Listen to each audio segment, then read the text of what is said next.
विमलेश नंदनी करोड़ महाराज,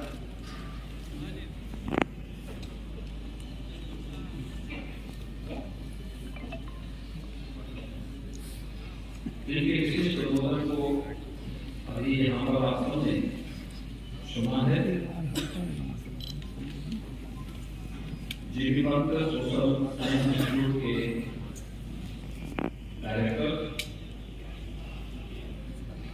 वरिष्ठ पत्रकार, पत्रकार और साहित्यकार सामान्य श्री गौरी नारायण जी,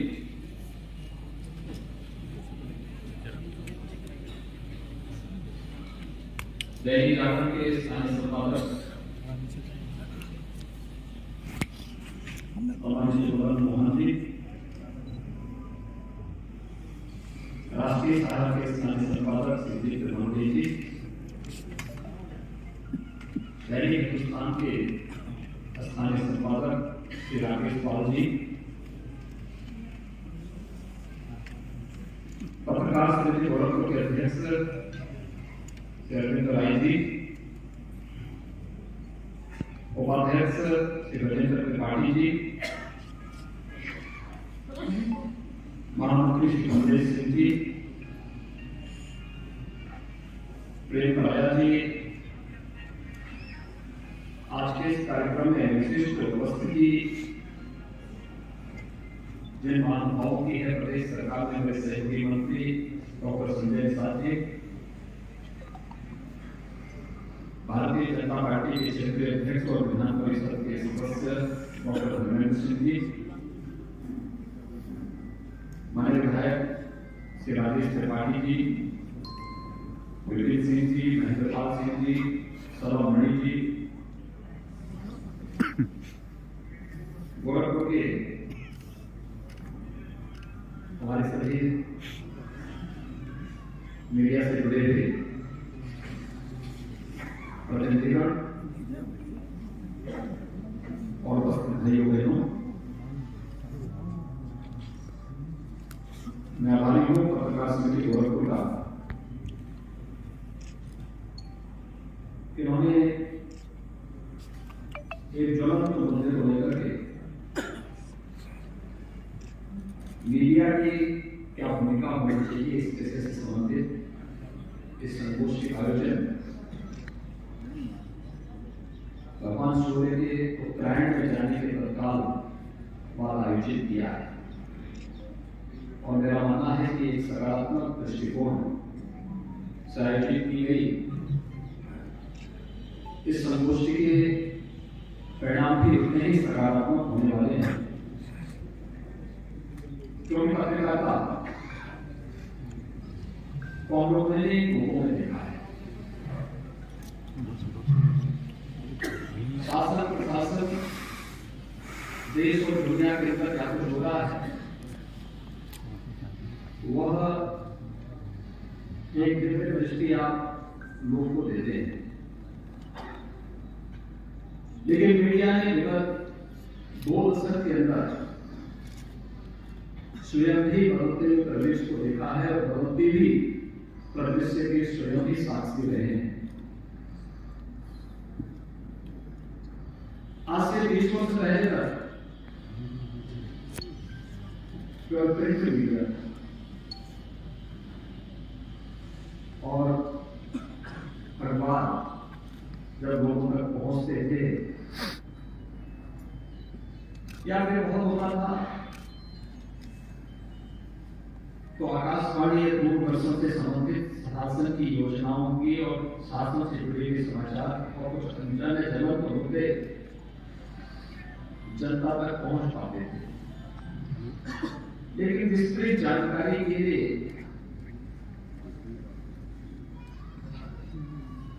आम जनमानस प्रिंट मीडिया में निर्भर करता है।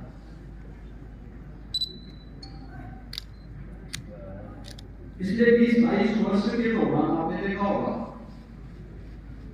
कि विजुअल मीडिया उसमें आया, टीवी के साथ उसका प्रचार प्रसार हुआ,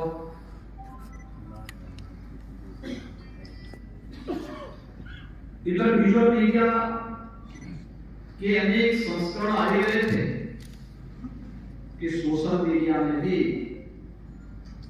अनेक चीजें सामने आई, अलग अलग प्लेटफॉर्म उसके लिए आ गए। सोशल नेटवर्किंग प्लेटफॉर्म ब्लॉग के माध्यम से, अन्य अनेक प्लेटफॉर्म्स के माध्यम से आज हम उसके स्वरूप को भी देखते हैं और मीडिया का एक नया रूप डिजिटल मीडिया के रूप में हम देखने जा रहे हैं। इन सब चुनौतियों के बीच भी किसी की भूमिका कम भी नहीं हुई है और किसी के प्रति आकर्षण भी आज भी सामान्य जनमानस सबके अपने अपने ग्रुप बने हुए हैं, यानी कह सकता हूं कि सबके अपनी जजमानी आज भी जीवित बची हुई है और चुनौतियों से जूझते हुए विश्वसनीयता को बनाए रखते हुए मीडिया जगत से जुड़े हुए आप सभी जन कार्य कर रहे हैं। ये बदलता स्वरूप प्रगति के साथ मीडिया के अनेक रूपों में हम सबको उसके दर्शन हो रहे हैं।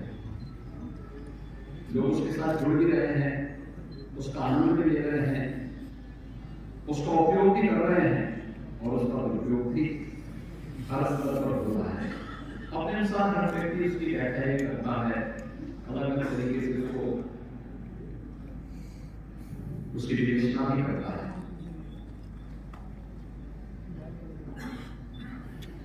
और आज यहाँ पर गोरखपुर की पत्रकार समिति इस ज्वलंत मुद्दे को लेकर के बदलता हुआ प्रदेश में पत्रकारिता की भूमिका क्या होनी चाहिए, इस बात को लेकर के इस गोष्ठी का आयोजन की पावन धरती पर मकर संक्रांति के दिन भी आज यहाँ पर आयोजित हो रही है।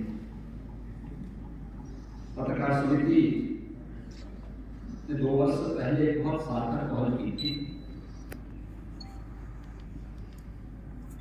और उस समय गोरखपुर पत्रकार समिति ने नेपाल के पत्रकारों के साथ मिलकर के आपस में दोनों देशों के बीच केवल राजनीतिक संबंध नहीं हो सकते, राजनीतिक संबंध शासन के स्तर पर होंगे, लेकिन मैन टू मैन व्यक्ति से व्यक्ति का संवाद, जो रोटी बेटी का संबंध नेपाल और भारत का था,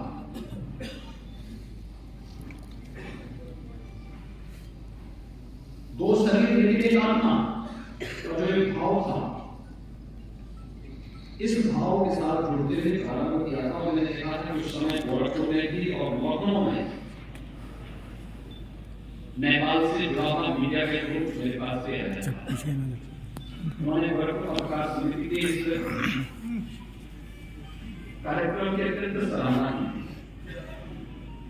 और उसके बाद उन्होंने नेपाल के अंदर जो रिपोर्टिंग की, मैंने उसके बाद देखा कि 2-3 डेलीगेशन मेरे पास नेपाल से आए, चैम्बर ऑफ इंडस्ट्रीज से, चैम्बर ऑफ कॉमर्स से, यूथ से जुड़े हुए, टूरिज्म से जुड़े हुए, एक अच्छी पहल बनी थी। लेकिन बीच काल में इस सदी की सबसे बड़ी महामारी कोविड के दौरान तो सब बातचीत हुआ, लेकिन एक नई भूमिका के साथ आज यहाँ पर गोरखपुर की पत्रकार समिति इस अभियान को लेकर आगे बढ़ रही है, अत्यंत सार्थक है, अभिनंदनीय है और मैं इस पहल का स्वागत करता हूं और धन्यवाद देता हूं गोरखपुर पत्रकार समिति के, तो उन्होंने यहाँ पर आज इस गोष्ठी को किया है। यद्यपि इसमें आचार्य निर्देश महेंद्र शरण जी के और यहाँ पर आचार्य बद्री नारायण जी के विचारों को विस्तृत रूप से सुनने की आवश्यकता है, क्योंकि दोनों अपने अपने क्षेत्र के विशिष्ट वक्ता है और उनकी बातों को उतनी विस्तार से सुनने के लिए उतना ही सरल चाहिए। लेकिन ये एक पहल है, इस पहल को खुले नहीं देना चाहिए, आगे बढ़ने देना चाहिए, क्योंकि परिदृश्य जो है जो बदलाव दिखाई दे रहा है, ये वास्तव में आज की आवश्यकता है। और आज की आवश्यकता के लिए उठाए गए कदम अपने परिणाम भविष्य के गत में छोड़ देते हैं। और परिवर्तन याद रखना ये प्रकृति का नियम होता है। अगर परिवर्तन के साथ हम नहीं चलेंगे तो स्थिति हमारी वैसी होती है जैसे जले हुए पानी की होती है, उसमें सड़न आ जाएगी, जड़ता आ जाएगी। और जड़ता हमेशा खतरनाक होती है, क्योंकि पंच भौतिक तत्वों से बना हुआ कोई भी काया उसकी एक निश्चित आयु होती है, एक निश्चित समय होता है। अगर हमने निर्णय लेने में समय गंवाया तो समय हमें गायब कर देगा। और इसलिए आज के प्रदेश में हम सब की भूमिका भी उसी प्रकार की प्रासंगिकता है जैसे आप देश के अंदर देख रहे हैं। अभी हमने देश की आजादी के अमृत महोत्सव के आयोजन को संपन्न किया है। आदरणीय प्रधानमंत्री जी ने जब देश आजादी के 75 वर्ष के आयोजन के साथ हुआ रहा, आपने देखा होगा, पता नहीं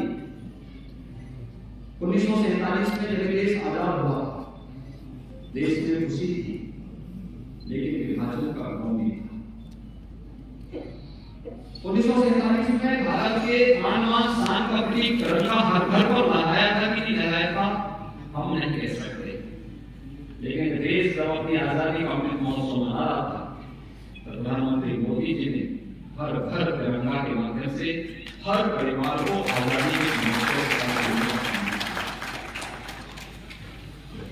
ये बदलाव वाला परिदृश्य है। ये परिवर्तन आप सबने महसूस किया होगा, कैसे हर घर में तिरंगा लहराया और स्वतःस्फूर्त भाव के साथ। आवश्यकता पड़ी तो देश के कानून में संशोधन किया गया,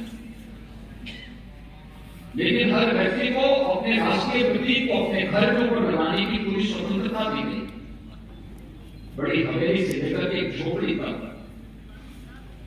जब एक जैसा तिरंगा दिखता है कि लोकतंत्र का एक रूप बोलता है, यही लोकतंत्र है, यही सच्चा लोकतंत्र है। समान रूप से हर एक जगह समान रूप से दिख रहा है, उत्तर से दक्षिण तक, पूर्व से पश्चिम तक, गांव गली से लेकर के दिल्ली की संसद भवन और राष्ट्रपति भवन के गलियारों में और झोपड़ी से लेकर के राज प्रासादों तक तिरंगा लहराता हुआ दिखाई दे रहा था। वह एक भारत श्रेष्ठ भारत की परिकल्पना को साकार करता है। यही बदलाव का परिदृश्य है। और बदले हुए परिदृश्य को किस रूप में इसको अचानक लाने में अचानक नहीं लाया गया, इसके लाने के लिए कुछ प्रयास हुए और किस प्रकार के प्रयास हुए ये हम सब ने इस बात को देखा होगा। देश आजादी के 75 वर्ष पूरा किया, भारत को उपलब्धियां भी उसकी मिलनी प्रारंभ हुई। आज के दिन पर दुनिया में हम क्या देख रहे हैं? दुनिया की ताकत का एहसास दुनिया की अर्थव्यवस्था के माध्यम से, उस देश की अर्थव्यवस्था के माध्यम से लगाया जाता है।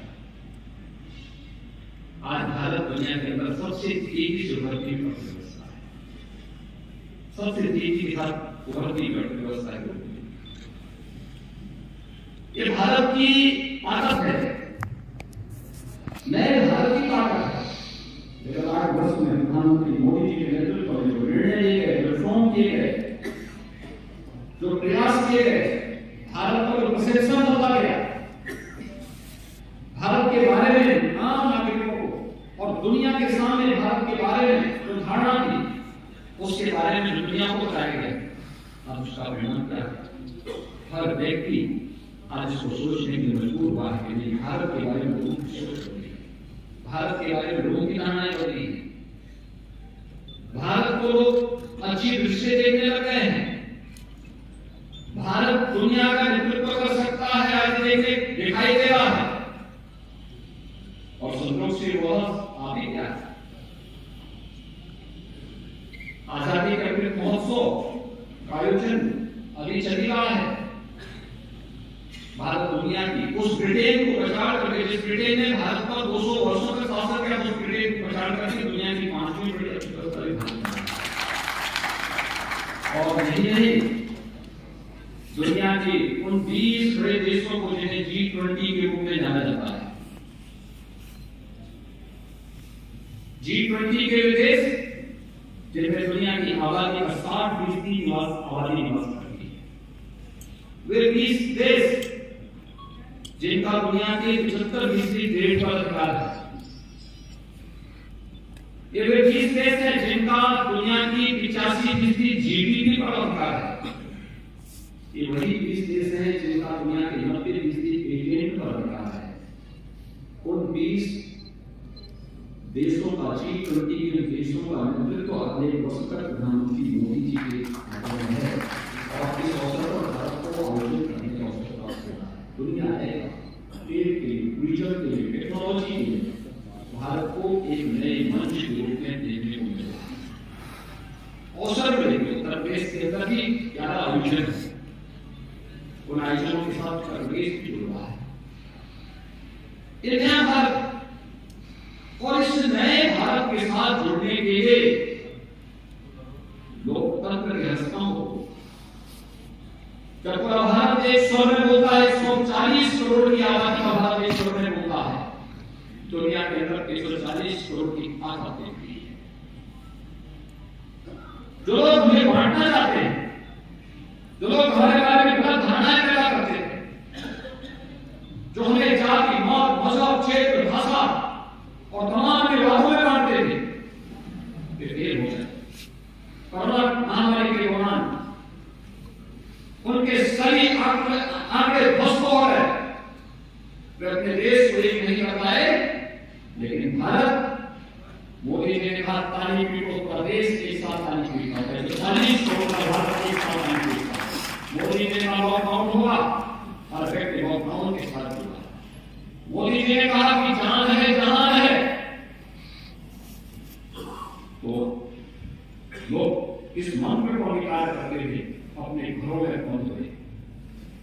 और मोदी जी ने कहा जान भी है जहान भी है, दोनों एक साथ चलेंगे। लोगों ने कोरोना नियमों का पालन करते हुए सभी गतिविधियों को चालू किया, अनुशासन का पालन किया। जीवन में अनुशासन का क्या महत्व होता है? कोविड का प्रबंधन और आम जनमानस का देश के नेतृत्व के प्रति निष्ठा का भाव, उसका एक आदर्श उदाहरण है। और यही कारण रहा है कि 140 करोड़ की आबादी का भारत बेहतर परिणाम दुनिया में देने में सफल रहा है। और दिनों इसीलिए आज के इस बदलते हुए देश हम सबको भी अपनी भूमिका के साथ आगे बढ़ना। हम सब जानते हैं उत्तर प्रदेश देश की आबादी का सबसे बड़ा राज्य है। 25 करोड़ की आबादी उत्तर प्रदेश में निवास करती है। और केवल उत्तर प्रदेश नहीं, बल्कि हमें तो उत्तर प्रदेश की हम बात करते हैं तो अगल बगल के राज्यों से भी लोग अपनी शिक्षा के लिए, अपने स्वास्थ्य के लिए, अपने व्यापार के लिए, अपने रोजगार के लिए उत्तर प्रदेश में लोग आ रहे हैं। और हम सब एक मानवीय संवेदना सबके प्रति करते हैं रखने के लिए। आखिर हमारे देश का नागरिक है, हम उसके साथ भेदभाव नहीं कर सकते। लेकिन इस सब के बावजूद उत्तर प्रदेश आज बदलते हुए इस परिदृश्य में अपने आप को किस रूप में आगे बढ़ाने का प्रयास करता है। पिछले 5.5-6 वर्ष के दौरान आपने उत्तर प्रदेश के अंदर बदलते प्रदेश को देखा। गोरखपुर ही ने उत्तर प्रदेश के अंदर कुछ हुआ और उस बदलते प्रदेश में जब लोग निर्णय ले रहे थे, बहुत सारे मुद्दों के जब निर्णय लेते हैं, ऐसा नहीं कि कोई निर्णय अचानक एक झटके में ले लेते हैं। जब कोई कानून बनता है एक झटके में नहीं बनता, अलग अलग स्टेज में चर्चा होती है, व्यापक विचार विमर्श होता है। फिर हम उसके सभी पक्षों को ध्यान में रख करके निर्णय लेते हैं। लेकिन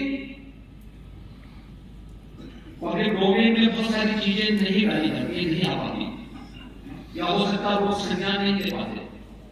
उन स्थितियों में बहुत बार लगता है कि क्या अचानक कोई लागू हुआ है, लेकिन जब बहुत बार लोगों को लगता है, लेकिन जब परिणाम आते हैं लोगों को लगता है कि नहीं अच्छा। उत्तर प्रदेश आज देश में आगे बढ़ा है। ये भारत के लिए आवश्यक है। उत्तर प्रदेश अगर विकास की दौड़ में पिछड़ जाएगा तो भाइयों बहनों, एनएसए यूनिट है, अगर एक यूनिट में 1 करोड़ लोगों को स्माइल करो तो 1 करोड़ लोग उसी में आ जाएंगे। वैसे दुनिया की सबसे अच्छी उर्वरक भूमि हमारे पास है। जितना अन्न हम वर्तमान में पैदा कर रहे हैं, यह 3 गुना अधिक अन्न उत्पादन करने की क्षमता रखती है। जल संसाधन दुनिया का सबसे अच्छा जल संसाधन हमारे पास है। ये सब हमारे पास है, इसलिए यहां से यूपी से निश्चित करेंगे।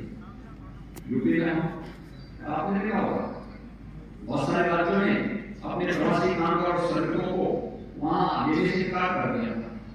हमने उत्तर प्रदेश से होकर जो जाएगा, उत्तर प्रदेश में जो आएगा, उसकी सारी जिम्मेदारी राज्य सरकार ने की, और हमने केंद्र सरकार के साथ मिलकर उन सबको यहाँ पे रहने की व्यवस्था की, उनकी खाने की व्यवस्था की, उनके उपचार की व्यवस्था की, और फिर जब राज्यों ने अपने यहाँ के द्वार खोले वहां तक पहुंचाने की व्यवस्था की और समाज एक मानवीय पक्ष था और हमारा राष्ट्रीय कर्तव्य भी था। इस संकट के समय कोरोना की लड़ाई किसी व्यक्ति की नहीं, किसी एक सरकार की नहीं, देश की लड़ाई है। इस देश की लड़ाई में हम सबको मिलकर इस कार्यक्रम में लड़ाई करना है। ये परिणाम आते हैं। गोरखपुर में इंसेफेलाइटिस, इस पूर्वी उत्तर प्रदेश में इंसेफेलाइटिस की लड़ाई को आपने देखा होगा। इंसेफेलाइटिस जुलाई से नवंबर तक का माह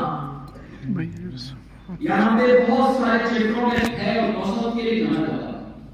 पता नहीं कब ये बीमारी किस बच्चे को अपने चपेट में ले लेकर किसको ले जाए। एक है, एक आतंक, एक दहशत। 40 वर्ष में 50,000 बच्चों की मौत हुई है इंसेफेलाइटिस से उत्तर प्रदेश में, और उसका मुख्य केंद्र बिंदु गोरखपुर और उसके आसपास के जनपद जो कि एकमात्र मेडिकल कॉलेज गोरखपुर में था, इसलिए मौतें ज्यादा गोरखपुर में होती थी। सभी जगह से लोग आते थे, गोरखपुर में ही यही मौतें होती थी। प्रबंधन, बेहतर प्रबंधन, समन्वय, टीम वर्क कैसे प्रेरणा देता है। 95% आज इंसेफेलाइटिस की मौत को हम नियंत्रित करने में हम लोगों ने सफलता प्राप्त की है, और अगले कुछ वर्षों के दौरान इंसेफेलाइटिस हमेशा के लिए खत्म हो जाएगी, समाप्त, पूरी तरह उसको नियंत्रित कर लेगा। लेकिन कुछ चीजें हैं जिस पर विचार करना आवश्यक है कि भाइयों बहनों, इंसेफेलाइटिस का वैक्सीन जापान में 1905 में बन गया, और 1905 से भारत में उस वैक्सीन को से आगे 100 साल लगे। 2005 में यहाँ जापानी इंसेफेलाइटिस का वैक्सीन बना, 100 वर्ष।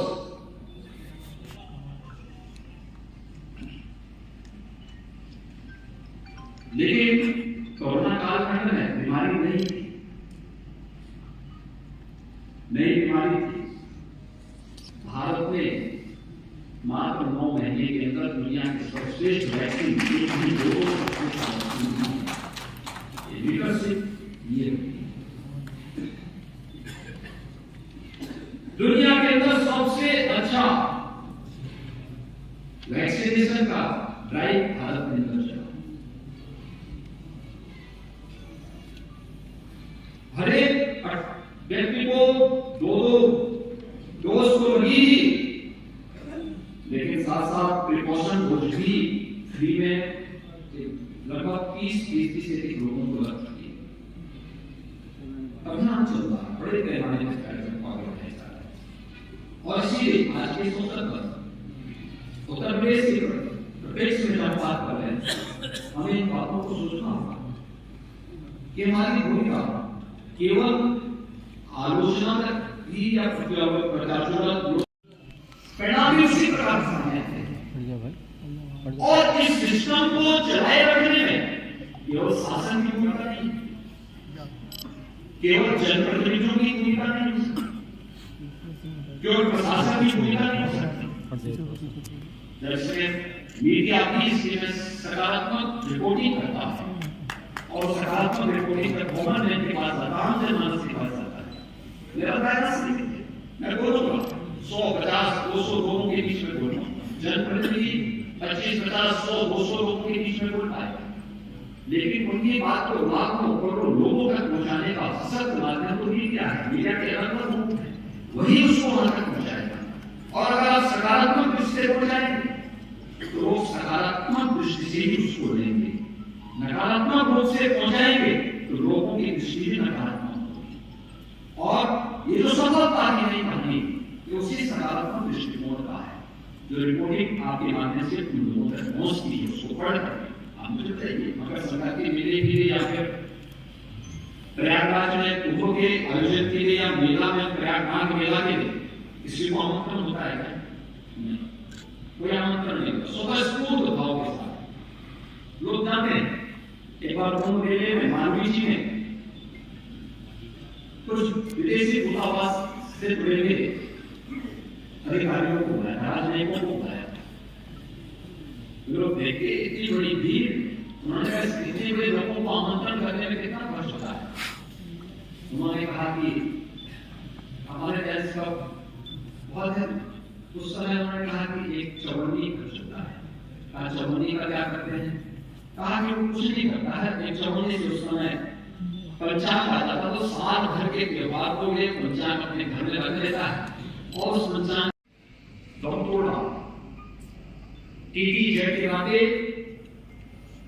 आगरा ताजमहल के संरक्षण के लिए माननीय उच्चतम न्यायालय उन सभी उद्योगों को बंद करवाकर जिनसे पॉल्यूशन होता है, उनके पास तकनीक नहीं। हम लोगों ने वहां की तकनीक मंच दिया। आज वहां पर लगभग 2.5 से 3 हजार करोड़ रुपए का एक्सपोर्ट वहां से होता है। भदोही की पानी तो दम तोड़ रहा, आज वहां पर 6 से 7 हजार करोड़ रुपए का एक्सपोर्ट अकेले भदोही करता है। कारपेट छाने की क्षमता रखता है। क्या नहीं है हमारे प्रदेश के हस्तशिल्पी और कारीगरों के पास? सब कुछ है, लेकिन शासन का प्रोत्साहन चाहिए, समाज का प्रोत्साहन चाहिए। और आज उस प्रोत्साहन में उसे अंक लगाए हैं। वन डिस्ट्रिक्ट वन प्रोडक्ट, प्रधानमंत्री मोदी जी की भावनाओं के रूप आज वह आत्मनिर्भर भारत की आधारशिला बनी। करोड़ों नौजवानों को इसमें रोका। कोविड के दौरान जिन लोगों ने हमारे कामगारों, हमारे श्रमिकों को अपने आप भले ही उस समय उनको बोझ रहे होंगे, लेकिन हमने अपनाया, हमारा उपयोग फल फूलने लग गया।